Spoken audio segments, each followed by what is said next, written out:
welcome to the Social Security Show. I'm your host, Daniel Summers, and we have lots of information for you. But I'm not alone. Before we begin, I'd like for you to meet another public affairs specialist who will explain to you many things tonight. Josie? Hello, everyone. We are excited to present lots of information, great information to you today in regards to Social Security retirement benefits, disability benefits, Medicare benefits, and how non-covered pensions affect these benefits. So we have lots of great information in store for you today. And as Mr. Daniel Summer mentioned, my name is Josephine Mueller, and I am also a public affairs specialist in the Chicagoland area. And we love to provide information to the public and let people know about all the benefits and programs Social Security has to offer, and to explain how Social Security is with you here throughout life's journey. And we are there, we are here, and just because, we'd like to play a short video for you that explains briefly a little bit about how Social Security is here for you.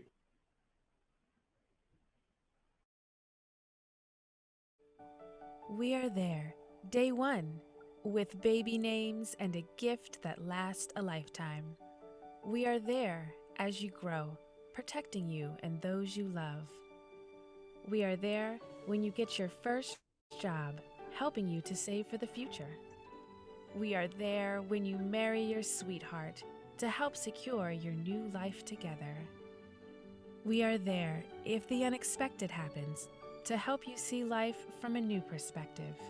We are there when you start your next chapter to make sure you get off to a great start. And we are there when you lose your soulmate to help make sure you will be all right. We are with you through life's journey. Social Security, securing today and tomorrow. Get to know us and see what you can do online at socialsecurity.gov. Excellent. That video, always something that I don't get tired of watching. So we're going to begin, and I know, Josephine, you've got lots to start us off with, starting with work and how people qualify for Social Security. So I'm sure that we don't need to delay any longer before we provide people with information regarding Social Security, as we are with you through life's journey.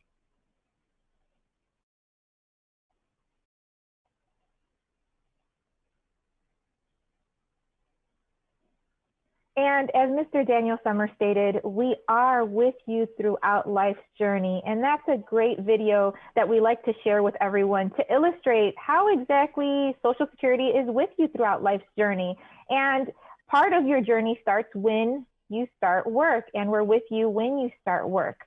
And what does that exactly mean? Well, when we're working, we are paying into what's called FICA taxes. Many of us do pay into FICA taxes, and it's a U.S. federal payroll tax that's deducted from each paycheck. It stands for the Federal Insurance Contributions Act. That's what FICA stands for. And the total deducted is 7.65%. Your employer matches this for a total of 15.3%. It helps fund both Social Security and Medicare programs, which provide benefits for retirees, disabled individuals, and children. And, many of us, when we first started working, I know when I first started working at age 15, I was expecting a certain amount on my paycheck. And then I looked at my paycheck and I was like, hold on, who is this FICA? And why is my paycheck not what I calculated it to be? I know my math's not that great, but I knew that I was supposed to be getting more.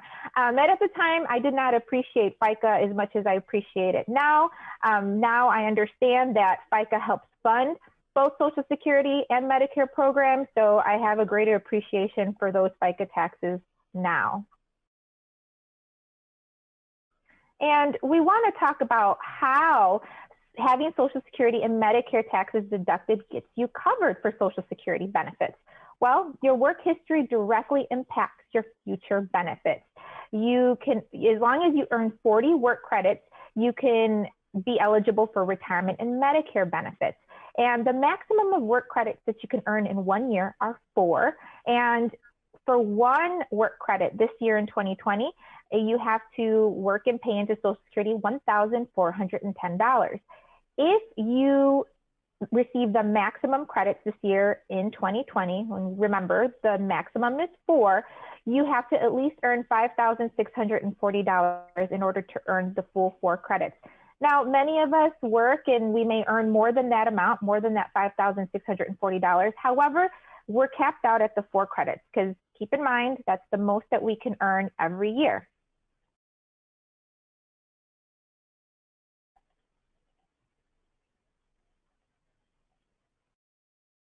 Now, how does Social Security determine your benefits?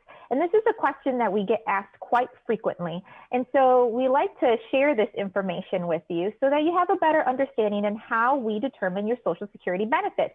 We take 3 different steps. The first step is we look at your wages and they are adjusted for changes in wage levels over time. The second step is we find the monthly average of your highest 35 years of your work earnings. And the third step is it results in an average indexed monthly earning. So essentially we take the highest 35 years of your work earnings. Now, many people ask, is this consecutive? Is this, do they have to be all in one row? And the answer to that is no. We just look at your entire record and we pull out the highest 35 years of your work earnings to calculate your monthly Social Security retirement benefit. So it's so important to keep track of your earnings record and monitor it to ensure that your earnings are being posted correctly. Now, there are several retirement estimators on our website, and we encourage you to take advantage of these estimators because I myself am not a fan of math. So I like to have these calculators handy so that way I can go ahead and estimate my benefits for the future. And many people ask, well, when is it appropriate to start doing these estimates and using these estimator tools? And I like to tell people, and I think we like to tell people, Danny and I both, it's never too early to prepare for your future. So these retirement estimators that we have on our website, they actually do several things. They estimate your benefits. It gives you estimates based on your Social Security earnings record, your actual earnings record. You can use the retirement estimator if you have enough Social Security credits at the time to qualify for benefits, and you are not currently receiving benefits on your own record. So it's important to go ahead and just check that out. Check these resources that we have on our website at socialsecurity.gov. And of course, we would not want to miss your retirement party because, as mentioned at the beginning, we are with you throughout life's journey, and we're going to keep explaining to you how we're with you throughout life's journey. And part of that journey is your retirement. So right here are percentages based on year of birth. And this chart here is very important. So based on the year that you were born in, your retirement age, your full retirement age is different. So if you take a look at the column on the left here and you locate your year of birth, on the right, you're able to see when your full retirement age is. And it may be different for all of us. So for individuals that are born between 1943 and 1954, their full retirement age is age 66. And at full retirement age, in this column, we always assume that the person is eligible for 100% of their benefit, okay? So at full retirement age, you're eligible for 100% of your Social Security benefit. The column over to the right, at percentage at age 62, it shows the percentage that you would receive if you were to take the benefit early at age 62. And then if you go all the way right, you see at age 70, the percentage that you would receive if you were to delay your benefit all the way until age 70, which means that you would have waited and not taken any type of retirement benefits from Social Security until maximum delay retirement age, which is age 60. And that's the most that you can delay your benefit because past that, it won't grow. So over here, once again, looking at the year of birth, depending on when you were born, in 1955, your full retirement age is 66 and 2 months. In 1956, your full retirement age is 66 and 4 months. I'm going to go all the way to the bottom. If you look at 1960 or later, your full retirement age is age 67. So it's different for all of us depending on what year we were born. So it's important to keep this in mind, and you can locate this chart on our website at socialsecurity.gov. Now, in addition to showing that chart, we also like to show this chart. And this chart illustrates an example of an individual that is 66 and at full retirement age 66, and they're eligible for $1,000. And it shows what they would receive if they were to take the benefits early or if they were to delay them all the way until age 70. And it also shows what they would receive in the years in between.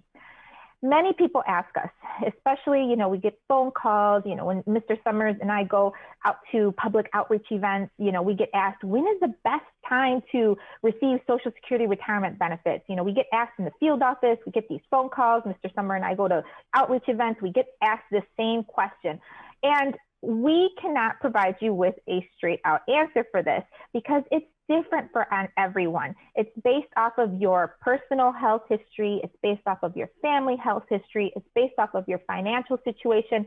All of these factors play a large role in when it is best for you to take your Social Security retirement benefit. So we may not know all that information, and it's your information that you would have to kind of review and look at and make that very important decision based on your personal situation. So in this chart right here, this individual at age 66 is eligible for $1,000 in benefits per month, okay? But if this individual takes the benefit at age 62 early, their benefit is $750 a month. And that's okay. It all depends on when this person's best situation to take benefits would be, and it's a personal decision. Now, say this person's like, you know what, I feel great at 66. I want to keep working. My family health history is great. My personal health history is great. My financial situation permits me to delay. And they can do that. And if they delay all the way until age 70, they can receive $1,320 per month. It all depends on your situation.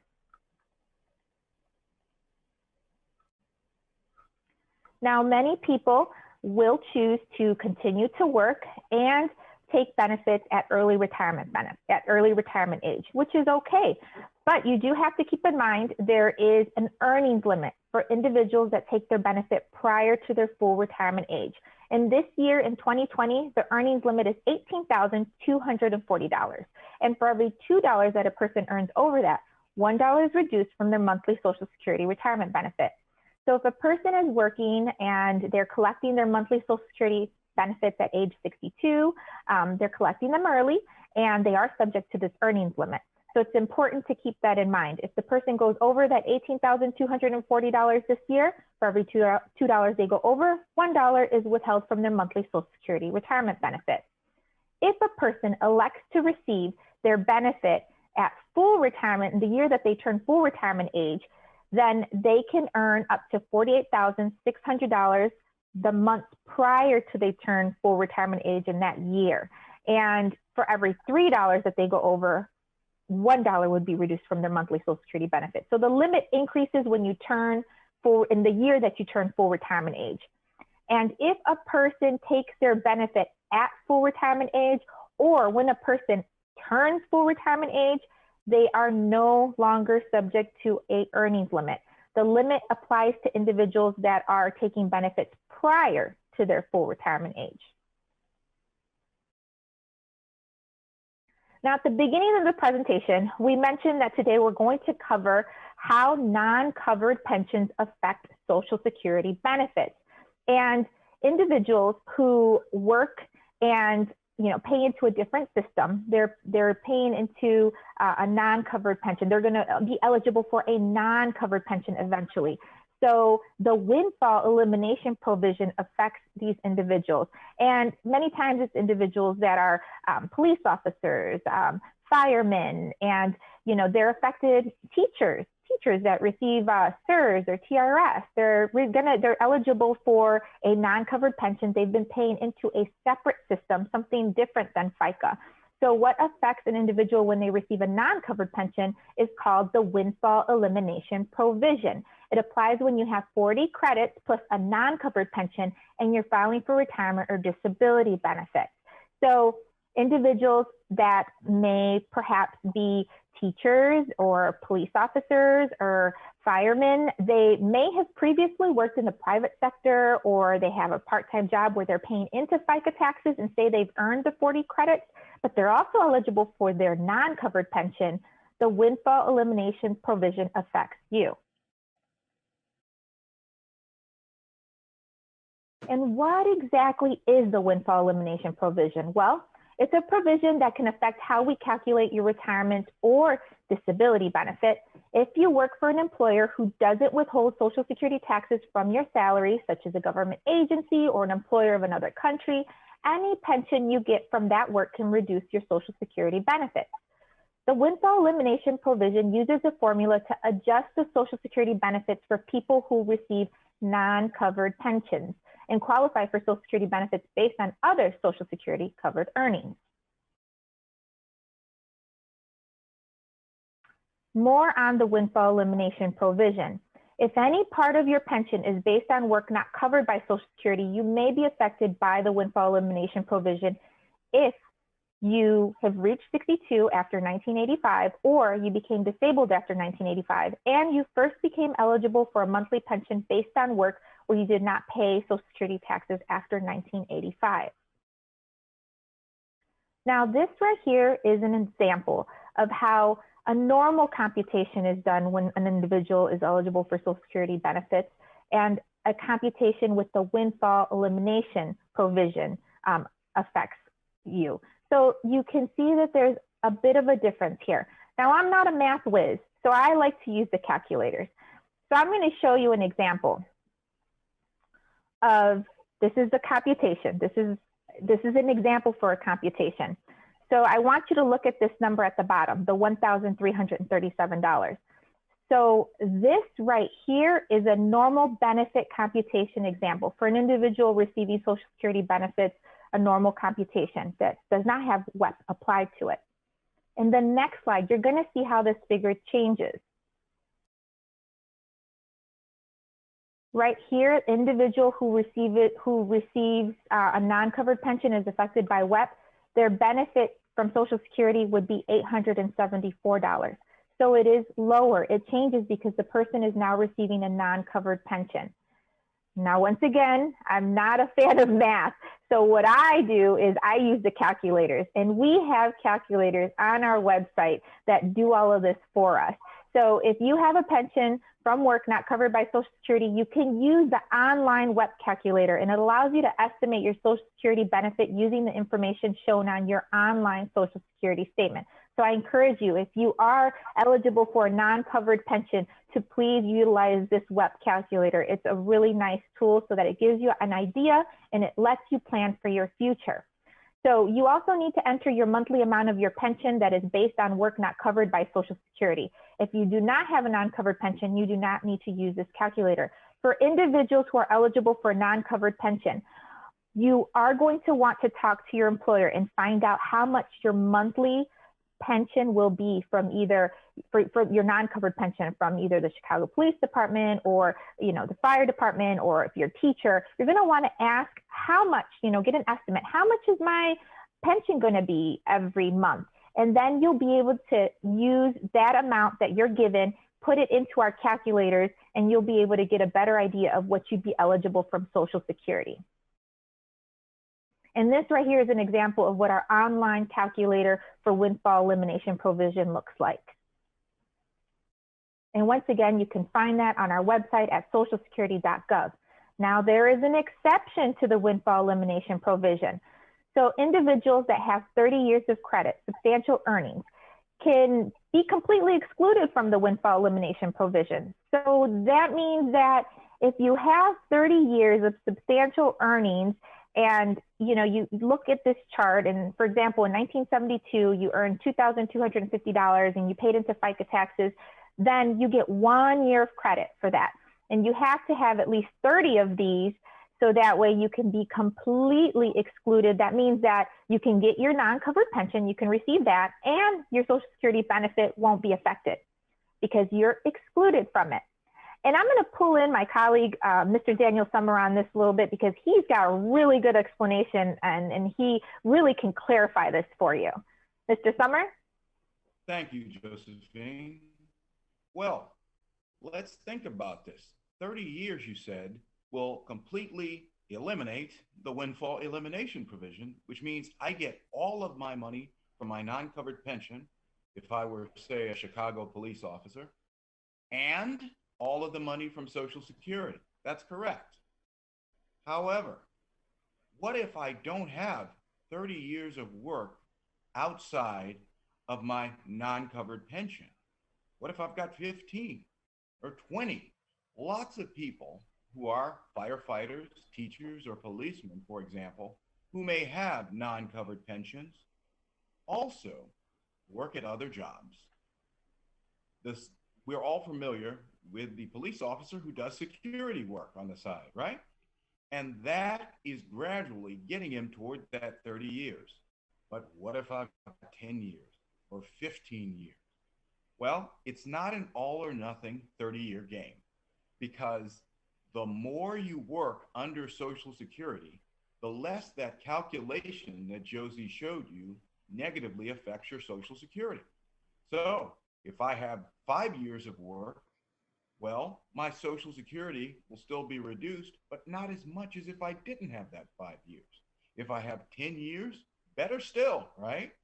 If I have 15 out of those 30 years and I'm working under Social Security, well, guess what? I'm halfway there, right? So I will get half of the amount that I would have gotten. But the more I inch closer to it, 20 years, 21 years, 22 years, with work under Social Security, the less the reduction is in my benefits.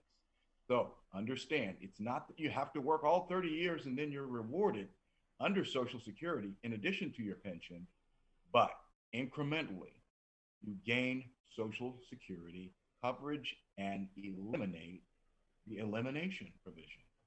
Josie? That's a great clarification, great example of how that works. Thank you so much for that, Mr. Summer. And we like to show you how we are with you throughout life's journey. And many times, you know, the unexpected does happen, and we are with you if the unexpected happens. And Mr. Daniel Summer is going to explain and illustrate and show you how Social Security is with you when the unexpected happens. Thank you again, Josie. Yes, life's journey is where we're with you, but here's the thing. Journeys can take unexpected turns at times. Unfortunately, sometimes that includes a disability. In fact, it's more common than many people believe. 1 in 3 individuals will become disabled at some point during their working life. But guess what? Just as we're with you when you retire, if the unexpected happens, Social Security is with you, and we have programs to address this. Onward. Now, Social Security has 2 programs for individuals who find themselves disabled. One is called disability, and the other one is called SSI, Supplemental Security Insurance. Social Security Disability Insurance, the first program, is for individuals who are no longer able to work because of an illness, injury, or condition, or some combination of conditions.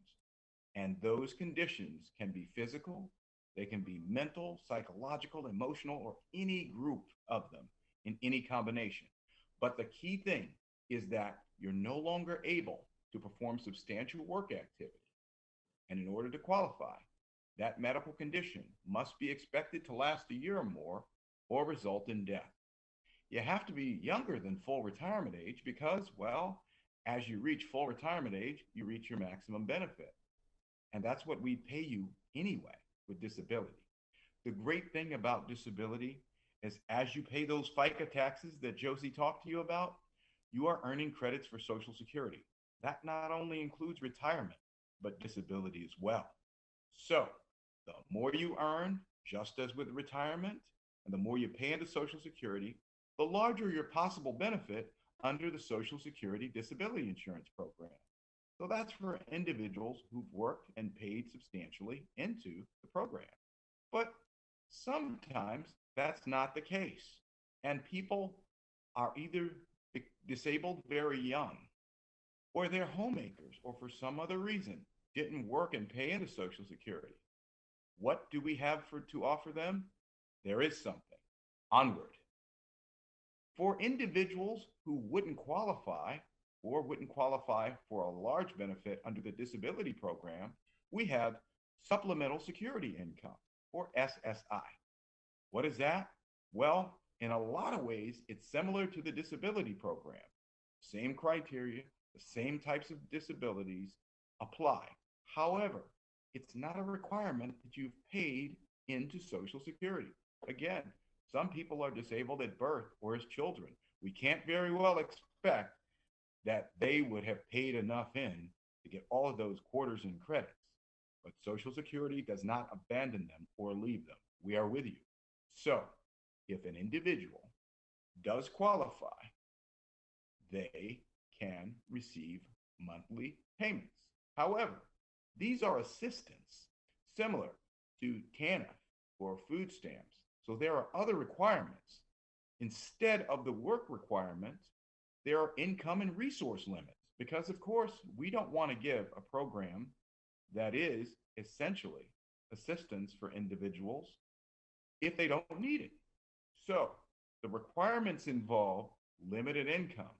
So if you or your spouse or your family doesn't have a large amount of income, or you meet our guidelines, and not many resources like multiple properties and beachfront homes and millions of dollars in the bank, there's a possibility, if you have a disabling condition, that SSI might be for you.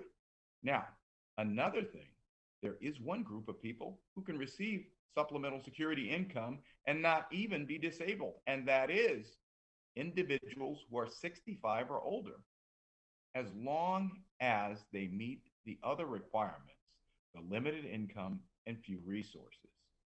So check into Social Security and remember, those individuals who even get disability, if their checks are not very large, it's possible that they can receive both disability and SSI benefits. Amazing. So onward.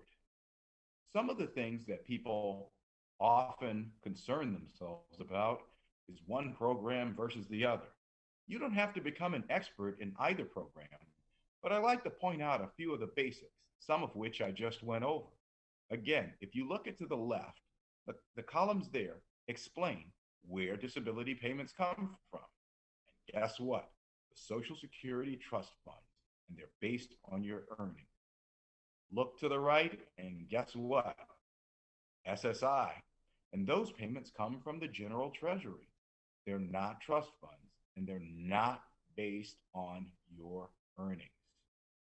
Again, in that first column, it says that disability is an insurance that workers earn just by paying Social Security taxes on their wages. Same way you earn retirement. And again, SSI to the right is needs-based public assistance program. Now, it doesn't matter with disability how much income and resources that you have. You could be a millionaire, but you've paid and earned those benefits. Just like retirement, we wouldn't ask you questions about how much you earn, what's your family income, what's your spouse's income, because it simply doesn't matter. This is an earned benefit. Not the case to the right with SSI. We must inquire and find out, are you qualified on the financial basis, the income and resources, as well as the medical basis that we're going to be reviewing. Onward. So that is a major difference. We have different ways that we approve claims, though. Lots of people want to know about the process, and here it is in a nutshell. You file a disability application, whether that's online, on the phone, etc. Right now, that's what's available. So we gather all the information because you've given us in that application data about your illness, the nature of your condition, the doctors, hospitals, or medical facilities you visited, any medications you're on, and any additional information you want to add. And that includes educational information and the types of work you've done. We gather that information and it's forwarded to the Disability Determination Service. Those are the medical professionals who will, with your permission, request your medical records, gather that together, look it over, and ultimately make a determination. This individual is disabled by Social Security standards or they are not. Believe it or not, in some cases, we even need to send you for what we call a consultative examination with a medical professional in the event that we need more info. So these decisions are carefully made. However, there are some conditions that lend themselves to disability, and they're normally so severe that we can almost predict that it will be approved for disability. In that case, we have the compassionate allowance. This is a way we quickly identify certain diseases and medical conditions that, again, invariably qualify under our listing of impairments.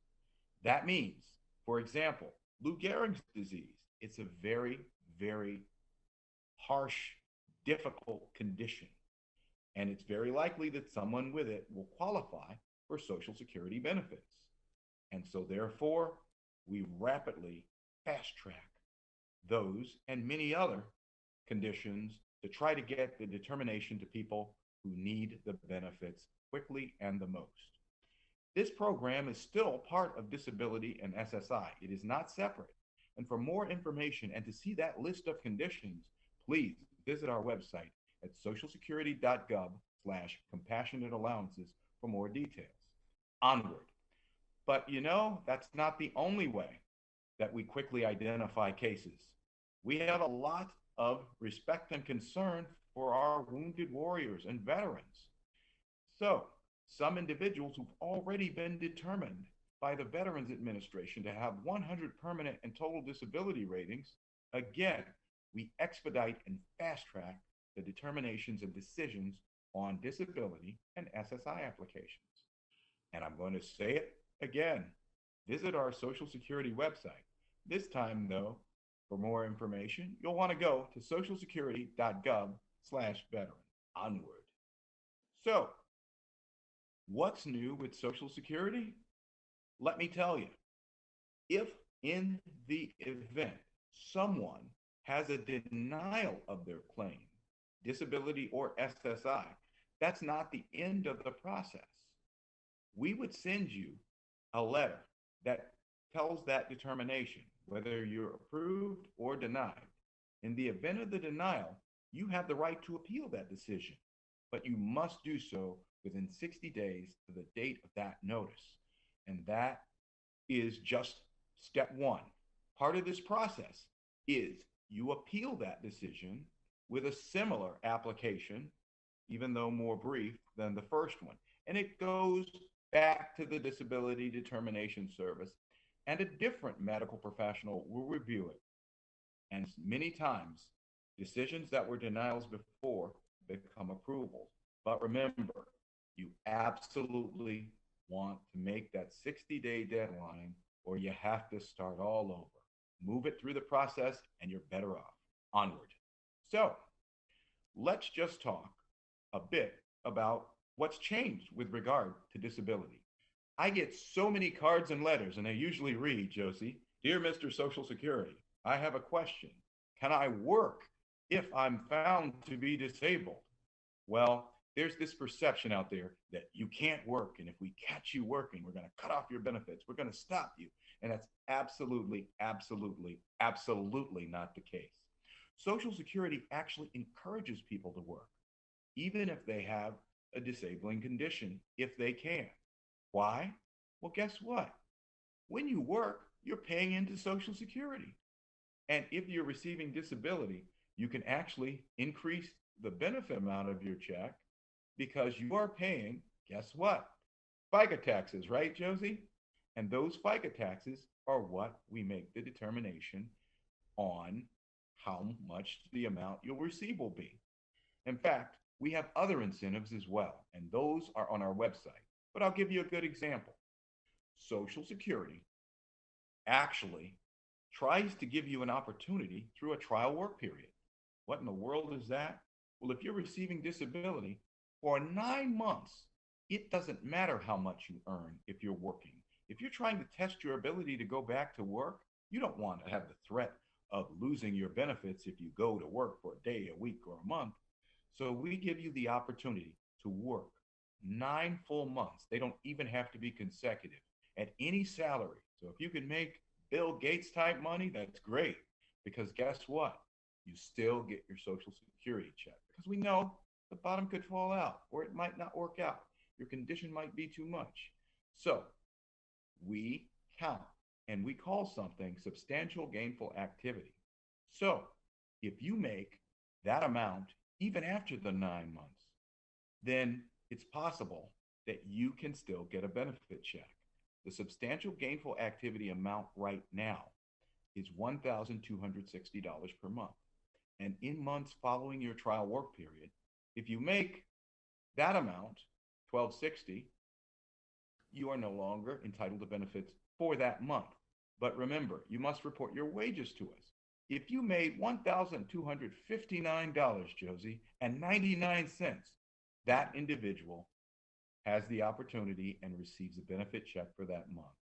Some people can't work more than that, and they structure their work so that they are able to both receive their benefits and contribute to the system and also contribute and use their skills. The SGA amounts for blind individuals is different, okay? And we have lots and lots of details about that. But I will give you a little info about SSI on this page because let's not neglect those individuals who didn't pay as much into Social Security. They can still receive a maximum each month of $783 per month for an individual and $1,175 if there's a couple. So you see, Social Security is still with you, even if you become disabled. Onward. Another few things that I think that you might want to know about that are new in 2020 is how we try to discount certain individuals. We know that students have expenses, right? They can also have benefits and have income. $7,670 per year for a student, and guess what? They still get their SSI benefit. The monthly Medicare Part A hospital insurance base premium is $458. Of course, if you've earned enough FICA, guess what? You're insured and there's no cost at all. And Part B, guess what? The premium is $144.60. There's always a potential for adjustment with this thing we call IRMA, but we won't be going into that today, Josie. I'm going to turn it back over to you. Thank you for that, Mr. Summer. That was great information. We talked about retirement benefits. We talked about how non-covered pensions affect retirement benefits. We talked about disability benefits, and you gave us lots of information in regards to disability and SSI. But my question for you is, can an individual who receives a non-covered pension, can they qualify for Social Security disability benefits? Under some circumstances, that is the case. I have had individuals who say they have non-covered pensions and then find themselves disabled, can't get their pension now for some reason. Well, guess what? You've paid into disability. If you're covered, you can then receive it because you're now what we call insured for disability, the same way you are for retirement. And remember, if you have questions, all cases are different. So you'll want to contact your local Social Security office. Great question, Josie, but I have one thing to say. You like weddings a lot, right? Absolutely. Who doesn't like a good wedding? Well, we'll find out what's to like after the wedding because from what I hear, the rumors are there could be benefits. Yes, you are right about that. So we're going to move forward with how Social Security is with you throughout we're there for you through your wedding. And we're going to talk a little bit about spousal benefits. So this slide here gives you information in regards to spousal benefits. And the benefit is 50% of the worker's unreduced benefit. There's a reduction for early retirement. If the spouse's own benefit is less than 50% of the worker's, the benefits are combined. Does not reduce the payment to the worker. And the benefit is 100% regardless of age if a spouse is caring for a child under 16 or the child is disabled. Now, what does this all exactly mean? And I like to give an example for this to kind of clarify this slide a little bit more. So in my example, there's 3 different scenarios, and I'm going to use myself in this example. So say, for instance, I'm full retirement age, and my full retirement age is 66. My husband's full retirement age is also age 66, and he's full retirement age right now. He's eligible for Social Security retirement benefits, and he applies. And say, for instance, his monthly Social Security retirement benefit is $2,000 per month. And he's worked and he's paid into FICA taxes, so he's eligible for $2,000 a month at full retirement age, and he's electing to take benefits now. Now, say I am also full retirement age 66. However, I've mainly been a homemaker. I've worked inside the house. So off of my own earnings, off of my own record, I'm not eligible for Social Security benefits because say my earnings record doesn't have any earnings on it because I've primarily worked in the home. So because I'm currently married to my spouse and he's eligible for $2,000 a month, I now become eligible for benefits as a spouse because I'm currently married to him and I'm eligible for 50% of his benefit. So that means I'm eligible for half. So half of his $2,000 per month is $1,000. So I'm eligible to receive $1,000 per month from Social Security off of his record. Now people may ask, well, does that mean your spouse's benefit is now going to change because he's eligible for $2,000 per month and you're going to get $1,000 off of his record now? So is his benefit going to be reduced? The answer to that is no. He's going to continue to get that $2,000 per month, even though I'm receiving $1,000 off of his record. Because keep in mind, when we're paying into FICA, we're not only paying for ourselves, but we're paying for a family. So that's the first scenario. I'm eligible for the full half of his benefit. The second scenario, say keep him at $2,000 per month, and he's also full retirement age, I'm full retirement age, same situation, a little bit different of a scenario because in this second scenario, I worked and I paid into Social Security some, not a lot, but some. So off of my own record, I'm eligible for $500 a month. And keep in mind, he's still at $2,000 a month. Half of his benefit is $1,000. I receive $500 a month off of my own record. But because my benefit is less than half of his, I can receive an additional $500 off of his record to bump me up to that half, to that $1,000 a month. So I will receive a $500 off of my own Social Security record and another $500 off of my spouse's record. It brings me up to his half, to that $1,000. Third scenario, my husband's worked out of the house and he's $2,000 a month. We're going to keep him at the same amount, but I've also worked outside of the house. And now my benefit, let's say, I was a high earner and I earned $3,000 a month. I get $3,000 a month off of my own record. Now, half of his benefit is $1,000. I'm well over that off of my own record. I receive $3,000 a month from Social Security at full retirement age. So in this case, I'm not eligible for anything off of my spouse's record because I receive more than half of his benefit, well over more than half of his benefit. So in this case, I'm not eligible for any spousal benefits. And that's essentially how spousal benefits work. Now, just as there's benefits for spouses, there's benefits for divorced spouses. The difference here is if you are a divorced spouse, you have to prove that you were married 10 years or more. And you have to show that with a divorce decree illustrating that you were married the full 10 years or more. And you must be unmarried, age 62 or older, and your ex-spouse is entitled to Social Security retirement or disability benefits.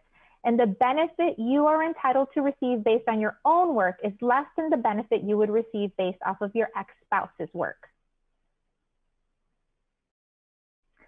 Now, there's also survivor's benefits. So if you were to pass away, your surviving spouse may, at full retirement age, receive 100% of your unreduced benefit, or if they take the benefit early at age 60, they may receive 71.5% of your full benefit, and that increases each month if your spouse waits up until full retirement age. And you can claim survivor's benefits at any age between 60 and full retirement age. So earlier we talked about Social Security retirement benefits and how the earliest that you could receive retirement benefits is at age 62. Well, it's even earlier for a survivor. If you are a survivor or your spouse is a survivor, the earliest the person becomes eligible is at age 60 as a survivor. Now, what does this all mean if you are receiving a non-covered pension? Because keep in mind, we want to talk about those non-covered pensions and how they affect Social Security benefits. And that's one of our major topics for today. And if you are receiving a non-covered pension, it does affect your spousal and your survivor's benefits. However, it's a different way that it affects you, and you're affected by what's called the GPO, the government pension offset. And if you receive a government pension based on your work not covered by Social Security, your Social Security spouses or widowers benefits may be reduced. So the way it's calculated is 2/3 of the amount of your government pension will be used to reduce the Social Security benefits. So for example, if you receive $1,200 as a government pension, we look at 2/3 of that. So 2/3 of it is $800 here. And say, for instance, you would be eligible for $750 off of your spouse's benefit. Your 2/3 of your pension is $800. That's greater than the $750 that you could be eligible off of a spouse's or a survivor's benefit. So in this instance, there would be no cash benefits payable by Social Security. However, if you were to flip these numbers around, you may still be eligible for benefits, even with the government pension offset, if 2/3 of your pension is less than what you could get from Social Security. So it is possible to still receive benefits. The way you can calculate this is, of course, by going onto our website and locating this government pension offset calculator. We have several calculators. Just as we have the Windfall Elimination Provision calculator, we have a government pension offset calculator. So this will allow you to do estimations on what your benefit could possibly be if you are a spouse, or if you were to become a survivor. In addition to retirement, disability, SSI, spousals and survivors benefits, we also want to talk about Medicare. We want to touch a little bit on Medicare benefits. And there are 4 parts of Medicare. There's Medicare Part A, Part B, Part C, and Part D. Medicare Part A covers emergency hospital visits. Medicare Part B covers 80% of regular doctor's visits. In 2020, the Medicare Part B premium is $144.60 a month. There's a Part C and a Part D plan. Part C covers Medicare Advantage plans, and Part D are prescription drug plans. Here at Social Security, we enroll you for Part A and Part B only. If you'd like to enroll in a Part C and a Part D plan, you'd have to contact Medicare directly at 1-800-MEDICARE or visit medicare.gov for details. Now, there's 3 different enrollment periods for Medicare.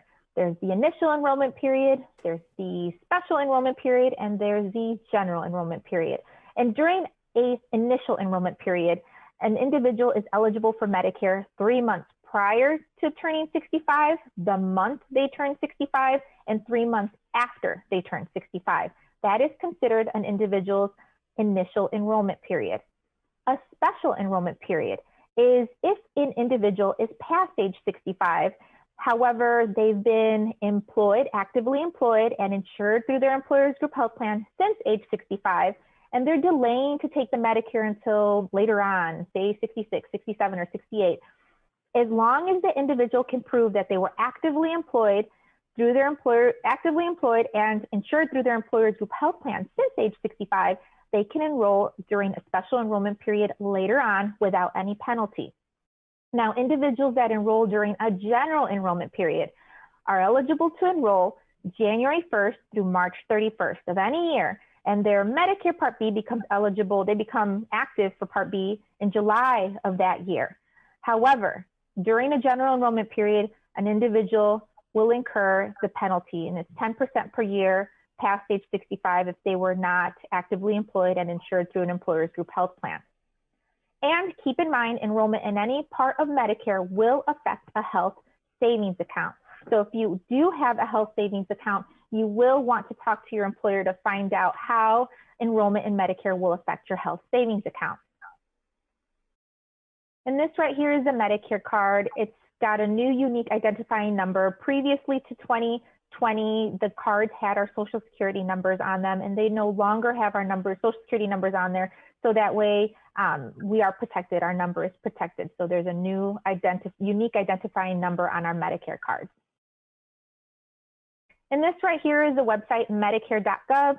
We like to show our viewers that, if you have more questions or if you'd like to obtain more information in regards to Medicare, please visit their website. They have an abundance of information on their website as well.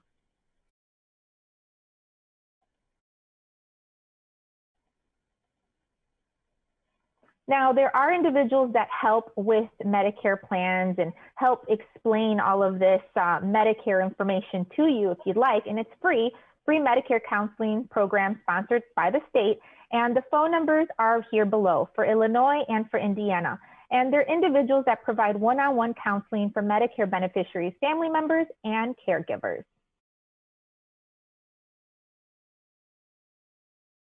And for individuals that do earn higher incomes, depending on what income brackets they fall into, they can pay higher premiums for Medicare. We talked about the $144.60 per month for Medicare Part B. However, individuals that are in higher income brackets may pay more for Medicare Part B. And this chart right here illustrates that. And you can find more in regards to the IRMA on our website at socialsecurity.gov. And we want to touch base a little bit on my Social Security. I'm going to hand it back over to my colleague, Mr. Summer, to give you a little bit of information in regards to our online services. Thank you, Josie. That was a wealth of information, and Social Security as well as Medicare are very, very important. So let's just tell you, as Josie told you, the online services and the calculators are wonderful. We want you to take advantage of them and know how much you're insured for. Know when might be the best time for you to apply. But let's not forget, there's a bit more to know, and you can know it online. Onward. This is our website, everyone. And if you take a look, there are ways to file for everything. Retirement, disability, changes of address. You can make updates to things, and always, we'll tell you when your next benefit check is coming as soon as you log on. And we always want to know when we're going to be paid. If you look toward the bottom of your screen, you'll see several things that point you to the calculators. If you need a new Social Security card, a replacement, guess what? You can get that right here at our website. And I wouldn't want you to miss it because it's just as good. I know that right now, going into the office is not a possibility. But what is possible is to go online, apply for a replacement Social Security card, and get it in the exact same amount of time as it would have taken you if you'd gone into our offices. So check us out. Onward. Now, we look at all sorts of information, and here's a list of some of the things that you can do online. It's more than just Social Security cards and basic info. You can request your online statement. Remember, we used to send those things to you through the mail? Not so much for everyone anymore. Suppose you have a mortgage or you need to get some assistance or to prove what you receive in Social Security benefits. We can take care of that, and so can you, though. You can request a proof of income letter or a replacement 1099 that shows that what you got for Social Security last year. You file for that, and guess what? It's just as legitimate a document as if you walked into Social Security and I handed it to you myself. Also, lose that Medicare card? Shame on you. But guess what? You can request a replacement right there on the spot, change your direct deposit. If you move, change your address or telephone number, and many, many other things. Onward. So do not fail to go online at www.socialsecurity.gov. Have questions? Call us, 800-772-1213. Josie? Thank you for that great information, Mr. Summer. We definitely, have an abundance of information on our website, and there's so many things you can do on My Social Security. And we talked about how your earnings or how your benefit is based off of the highest 35 years of your work earnings. And you mentioned that you can pull up your earnings record on your Social Security, your My Social Security account. So we encourage everyone who is listening to us today to please go online and sign up for a My Social Security account, because that's going to put you in control of your Social Security your future with Social Security.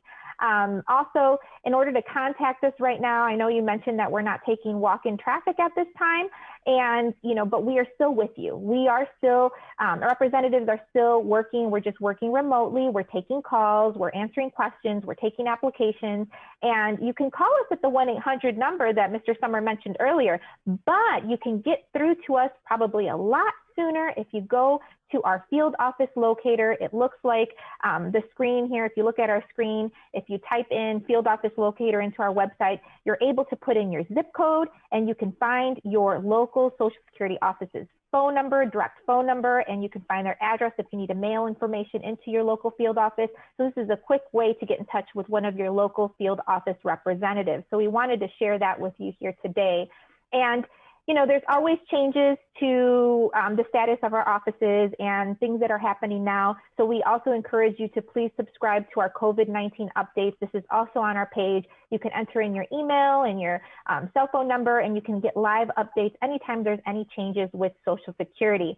We also want to mention that all the information that we provided today is as current as of October of 2020, and things do sometimes change. So it's important to always keep yourself updated by visiting the website so that way you could see if there's any changes to what we discussed today. Lastly, we want to leave you off with information in regards to scams. There are individuals who are calling people stating that they are Social Security representatives. However, they are not. They are threatening and aggressive, and they're stating that they're with Social Security and that you will be arrested if you don't give them information, just all kinds of threats that they do over the phone. And we want to let you know that we would never do that. If you receive a call like that, just hang up. Don't give them money or personal information, and report the scam at oig.gov. And this is another way that you can report it. You can report the scam by phone at 1-800-269-0271. And of course, we have lots of information for you on our website, but you can also follow us on social media. We have Facebook, Twitter, Instagram, LinkedIn, YouTube. We're everywhere, and we're with you throughout life's journey. And we're so appreciative that we were here with you today, and we thank you for watching us. We hope you were able to hang with us the entire time, but if you're not, we are on YouTube, so you can find us on CAN TV, YouTube, and you can review this information at your leisure. Do you have anything to leave our viewers off with today, Mr. Summer? No, Josie, I just want to make sure that everyone knows that we don't threaten, we don't promise benefits, we don't threaten to end your benefits, we can't arrest you, and we just want the best for you because we are Social Security and we are with you throughout life's journey. Thank you, everyone. Have a great day.